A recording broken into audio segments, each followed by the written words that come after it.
Mae iaith a ieithwedd y cylch siarc yn rhyfeddod. Mae'n drwch o wahanol idiomau, wahanol gyweiriau.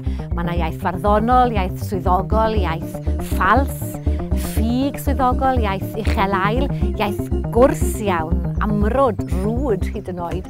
Ac yng nghanol hyn i gyd, mae eisiau jyst trio dilyn beth oedd gan Brecht a chadw'n driw i hwnna. Fel milwr da, dim o gwbl. Oedda ti'n gwneud, just o ran gwneud.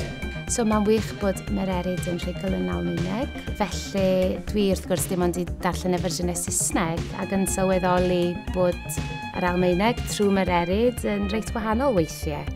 Gaethon ni lot o trafod am yr gwahaniaethau yna, ond oedd Mererid a fi'n teimlo'n gred bod ni'n cyfieithu o'r Almaeneg greiddiol ac yn trio mynd mor agos ydyn ni'n gallu i hwnna. Mae'n hala ni i holi'r cwestiwn.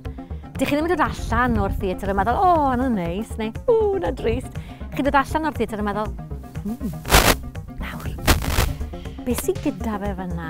Y caneuon, mae'r ffordd mae hi wedi cyfieithu nhw, falle mae wedi rhoi twtio Mererid Hopwood efo Brecht yn rhai o heina, a maen nhw'n rili hyfryd.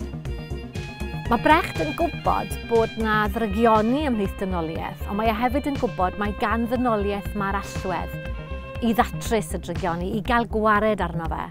A mae ganddo fe ffydd mewn pobl, mor ofnadwy yw temtasiwn daioni.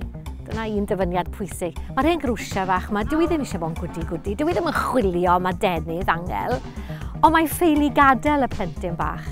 Mae'r ysfa yna ynddi hi yn rhydd ofn, y reddf yna.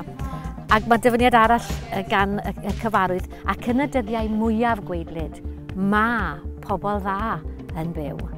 Mae rhaid ni ddal gafel yn hwnna.